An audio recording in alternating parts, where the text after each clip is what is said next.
Hello नमस्कार, welcome back to my channel. आप देख रहे हैं केमिस्ट्री क्रैक्स और स्वागत है आप सभी का हमारे इस नए वीडियो में। आज हम आपको कुछ नया वीडियो प्रोवाइड करने जा रहे हैं। लेके चलते हैं कुछ नए में तत्वों का वर्गीकरण या पीरियोडिक टेबल। जैसा कि आप देख रहे हैं, classification of element. Periodic table की शुरुआत सन 1800 के बाद से ही स्टार्ट हो गई थी और उसमें कई तत्वों को वर्गीकृत करने का काम स्टार्ट हो गया था। जितने भी तत्व उस समय तक थे आफ्टर 1800, उन सभी को वर्गीकृत यानी क्लासिफाई किया गया। कई वैज्ञानिक आए। सबसे पहले थे जो वर्जीलियस, जिनको कहा जाता है God father of the chemistry. अगर आप केमिस्ट्री की बात करोगे तो वर्जीलियस, जिनको कहा जाता है गॉड फादर ऑफ केमिस्ट्री, और फादर ऑफ केमिस्ट्री है आपके लेवासिए। इतना चीज तो आपको याद ही रखना पड़ेगा। ये दो चीजें हैं जो आपको पर्सनली कभी कभार क्वेश्चन में पूछ ली जाती हैं। ठीक है, अब देखते हैं वर्जीलियस ने स्टार्टिंग में क्या किया। आइए देखते हैं classification of element and periodic table. Starting में वर्जीलियस हाइपोथेसिस ने ये कहा, वर्जीलियस ने, कि जो भी तत्व ज्ञात थे, लगभग 30 से 33 तत्व ज्ञात थे, तो उस समय तक वर्जीलियस ने क्या किया, इनको धातु और अधातु में डिवाइड कर दिया कि कुछ चीजें धातुएं हैं, जैसे कि जो ठोस होती हैं वे लगभग लगभग धातुएं हैं, और गैसों को क्या किया, अधातु मान के उसको डिवाइड कर दिया गया। इनके टाइम तक जो चीजें ज्ञात थी, जैसे कि लिथियम, सोडियम, पोटेशियम, ये सारी चीजें उसको इन्होंने धातु में रखा, और कुछ चीजें जैसे कि नाइट्रोजन, ऑक्सीजन, क्लोरीन, फ्लोरीन, इन सबको अधातु के श्रेणी में रखा था। बट कुछ टाइम बाद और भी तत्व आए जिनके गुण धातु और अधातुओं से भी मिलते थे, लेकिन उनको डिफाइन इन्होंने नहीं किया। इस वजह से इनकी जो हाइपोथेसिस थी, जो थ्योरी थी, वो थोड़ी सी फेल हो गई। बाद में प्राउट हाइपोथेसिस है। प्राउट ने कहा कि जितने भी एलिमेंट्स बने हैं, जैसे कि हाइड्रोजन का परमाणु क्रमांक या परमाणु भार 1 है, और जितने भी एलिमेंट या तत्व बने हैं वो सभी हाइड्रोजन के तत्वों से मिलकर बने हैं। समस्त तत्व हाइड्रोजन परमाणुओं से मिलकर बने होते थे, ऐसा इन्होंने कहा था। फिर उसके बाद डॉबरनियर ट्रेंड्स आए। इन्होंने अपना त्रिक सिद्धांत दिया, डॉबरनियर ट्रेंड्स त्रिक सिद्धांत। इन्होंने क्या कहा कि जितने भी स्टार्टिंग में ही इन्होंने कहा था कि जो आपके पास लिथियम है, सोडियम है और आपका पोटेशियम, इन्होंने भी वही सब परमाणु भार वाला हिसाब किताब था सबका। इन्होंने कहा कि लिथियम का जो परमाणु भार है 9, और पोटेशियम का परमाणु भार, एटॉमिक मास, इसे क्या बोलते हैं, एटॉमिक मास, एटॉमिक मास, ठीक है, यह बोला जाता है परमाणु भार। पहले और आखिरी के जो परमाणु भार हैं, इनको 9 नहीं, ये 7 होता है, ठीक है। इनके परमाणु भार को जोड़ने के बाद उनको अगर हम 2 से डिवाइड कर देते हैं, तो उनका जो एवरेज आता है, औसत, वही हमारे बीच वाले एलिमेंट का क्या आ जाएगा, परमाणु भार आ जाएगा। जैसे कि आपका 39 प्लस 7 अपान 2, यानी कि 46 अपान 2 कितना आ जाता है आपका, 23 आ जाता है। तो 23 सोडियम का एटॉमिक नंबर आ जाएगा। ये इन्होंने कहा था, यही इनका त्रिक सिद्धांत है। इसको क्या कहा जाता है, त्रिक सिद्धांत। उसके बाद न्यूलैंड्स ऑक्टेव थ्योरी आती है। न्यूलैंड्स ने कहा कि जितने भी हमारे एलिमेंट्स हैं उनको 7 अलग अलग जगहों पे कॉलम्स में क्या किया, डिवाइड कर दिया, और बोला कि जितने भी जो भी तत्व हैं, हर एक 8वां तत्व जो अपने ही ऊपर वाले एलिमेंट का क्या होगा, एकदम सेम प्रॉपर्टी उसकी होगी। अपनी ऑक्टेव थ्योरी में सारे गामा पाव का जिक्र किया था। उसके अनुसार उन्होंने कहा था कि lithium, beryllium, boron, carbon, nitrogen, oxygen और फ्लोरीन के बाद हर एक आठवां तत्व क्या होगा, अपने ही ऊपर वाले तत्वों के क्या होगा, एकदम गुणों में समान होगा। जैसे कि लिथियम एक आपका हाईली इलेक्ट्रोपॉजिटिव एलिमेंट है, देन आफ्टर सोडियम भी हाईली इलेक्ट्रोपॉजिटिव एलिमेंट होगा, जिसमें greater Li greater than Na हो जाएगा आपका। बेरिलियम उसके बाद ये भी हाईली इलेक्ट्रोपॉजिटिव एलिमेंट है, और Mg जो है उसी के नीचे आवर्त में है, तो Mg भी हाईली इलेक्ट्रोपॉजिटिव यानी धन विद्युतीय तत्व है यहाँ पर। बोरान है, उसके बाद एल्युमिनियम है, कार्बन के गुण सिलिकॉन से मैच करते हैं, नाइट्रोजन के फास्फोरस से मैच करते हैं, ऑक्सीजन के सल्फर से, और फ्लोरीन के क्लोरीन से, क्योंकि ये आपका हैलोजन एलिमेंट है। तो इसके गुण क्या होंगे, एक दूसरे के एकदम पास पास नियर बाई होंगे।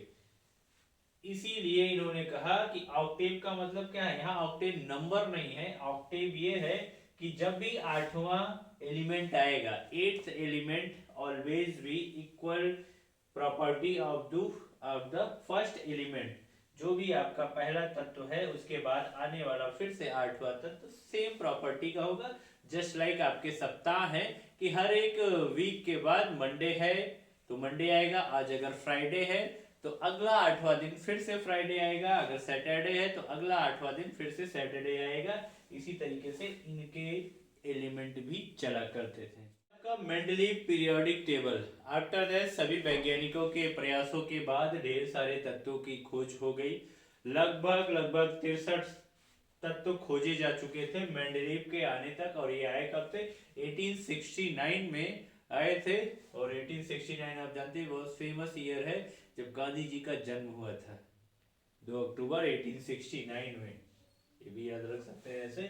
मेंडलीव पीरियोडिक टेबल्स उस समय तक 63 एलिमेंट जब खोजे गए थे, काफी प्रयासों के बाद बर्जीलियस, मेंडे और न्यूलैंड, स्प्राउट और इन सब की मेहनत के बाद आफ्टर दैट मेंडलीव जब आए तो उन्होंने कहा कि अब हम तत्वों को थोड़ा सा क्लासिफाई करते हैं, क्योंकि एलिमेंट्स इतने ज्यादा धीरे धीरे, जैसे आपके पास मान लीजिए कुछ कपड़े हैं ढेर सारे, तो उनको आप क्लासिफाई करेंगे अलग अलग टाइप से उनको रखने के लिए, कि शादी के लिए अलग कपड़े, पार्टी के लिए अलग कपड़े, घर में पहनने वाले अलग कपड़े, और बाकी कहीं आने जाने के लिए अलग कपड़े।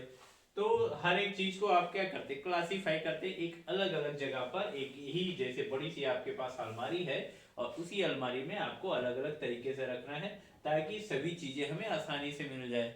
शर्ट पैंट कोट सब अलग रखना है। ढेर सारी आपके पास बुक है तो बुक को भी आपको क्लासिफाई करना है, फिजिक्स की अलग बुक होनी चाहिए, केमिस्ट्री की अलग बुक होनी चाहिए, बायो की अलग बुक होनी चाहिए। ये कब होता है, जब आप हाईयर स्टडी करते हैं तो आपके पास बुक का भंडार हो जाता है और उस समय आपको कुछ चीजें अलग करनी होती। कंपटीशन की बुक अलग हो गई, हमारी एकेडमिक क्लास की बुक अलग हो गई, ताकि हम चीजों को क्या कर सके, आसानी से आइडेंटिफाई कर सके और जो चीज हमें चाहिए वो मिल सके। अगर एक साथ ही आप उसको क्या खिचड़ी बना के रख दोगे तो उसके बाद आप ही को दिक्कत होगी, आपको कुछ खोजना होगा, शॉर्ट टाइम में आपको जरूरत है तो आपको नहीं मिलता है। इस वजह से हमारा यूज आया था पीरियोडिक टेबल का, और मेंडलीव ने ही वो पीरियोडिक टेबल दिया था जिसकी वजह से हर एक चीज, हर एक एलिमेंट को आइडेंटिफाई करना, हर एक एलिमेंट के बारे में स्टडी करना आसान हो गया था। देखिए 1869 में 63 एलिमेंट के साथ इन्होंने एक बढ़िया सी पीरियोडिक आवर सारणी बनाई थी, जिसमें उसके क्या इन्होंने स्टार्टिंग में कुछ चीजें रखी थी। जो पहला पॉइंट था कि एटॉमिक नंबर के, एटॉमिक एटॉमिक वेट नंबर नहीं है, परमाणु भार। क्या किया इन्होंने, जो इन्होंने पीरियोडिक टेबल एक बनाया था क्लासिफाई करने के लिए, उसमें पहली प्रॉपर्टी रखी कि जितने भी एलिमेंट होंगे उसके बढ़ते हुए परमाणु भारों के क्रम में उसको रखने का काम किया। जैसे कि हाइड्रोजन का नंबर 1 आता है, एटॉमिक नंबर भी, एटॉमिक वेट भी, आफ्टर दैट हीलियम 2 और उसका 4 आपका एटॉमिक वेट आता है, after that lithium, beryllium, boron, carbon, nitrogen, oxygen, fluorine, neon, और फिर उसके बाद आपका सोडियम, मैग्नीशियम। इस तरीके से सीरीज चलती रहती है। तो इन्होंने क्या किया, स्टार्टिंग में सभी जो एलिमेंट थे उसकी सारणी बनाई और उन सारणी में सभी एलिमेंट को बढ़ते हुए परमाणु भार एटॉमिक वेट के अकॉर्डिंग रखा था। उसके बाद क्या किया इन्होंने, एक पीरियोडिक टेबल बनाई जिसमें परमाणु भार के हिसाब से रख दिया गया। फिर उन्होंने क्या किया, और उसको कुछ रोज और कॉलम में डिवाइड कर दिया गया, जिसमें क्या था, 12 हॉरिजॉन्टल लाइन थी, 12 हॉरिजॉन्टल लाइन, क्षैतिज पंक्तियां इसको बोलते हैं, क्षैतिज पंक्तियां, 12 क्षैतिज पंक्तियां थी, 12 हॉरिजॉन्टल लाइन थी, और 8 वर्टिकल कॉलम्स, ऊर्ध्वाधर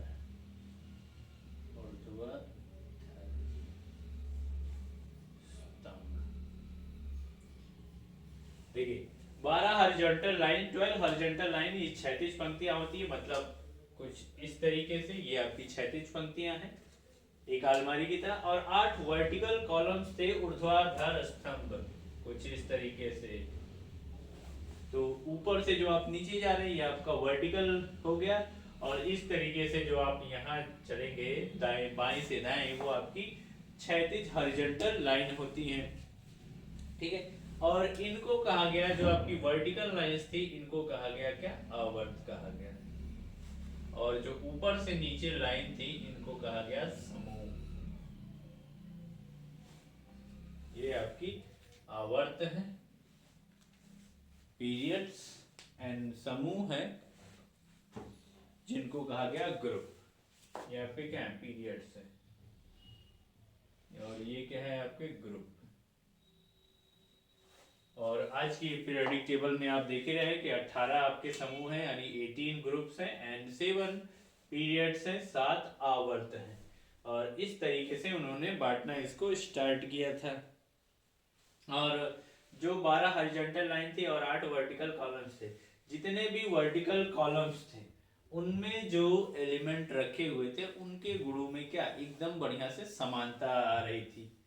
जैसे कि आपके क्या हो गए, लिथियम हो गए थे, यहाँ पर सोडियम हो गए थे, यहाँ पर पोटेशियम हो गया था, तो इस तरीके से यहाँ पर कैल्शियम हो गया था। तो कुछ इस तरीके से गुणों में क्या थी, अब ये देखिए सब धातु में है, आपस में गुणों में समानता इनके प्रदर्शित हो रही थी, जिसकी वजह से आसान हो गया कि इन एलिमेंट्स को अलग करना। उस समय तक अभी कुछ देखिए दिक्कतें भी थी, जैसे कि मेंडलीव जब पीरियोडिक टेबल इन्होंने बनाया था उस समय तक निष्क्रिय गैसों का कोई अस्तित्व नहीं था, ना ही उनका आता पता था, इसलिए उनके लिए कुछ कॉलम में जगह भी नहीं छोड़ी गई थी। और आगे के लिए हम नेक्स्ट वीडियो बनाते हैं, आज के लिए इतना ही। अगले वीडियो में इन मेंडलीव पीरियोडिक टेबल्स के बारे में और ढेर सारी आपको जानकारी दी जाएगी। आज अभी के लिए इस वीडियो में इतना ही, बाय बाय।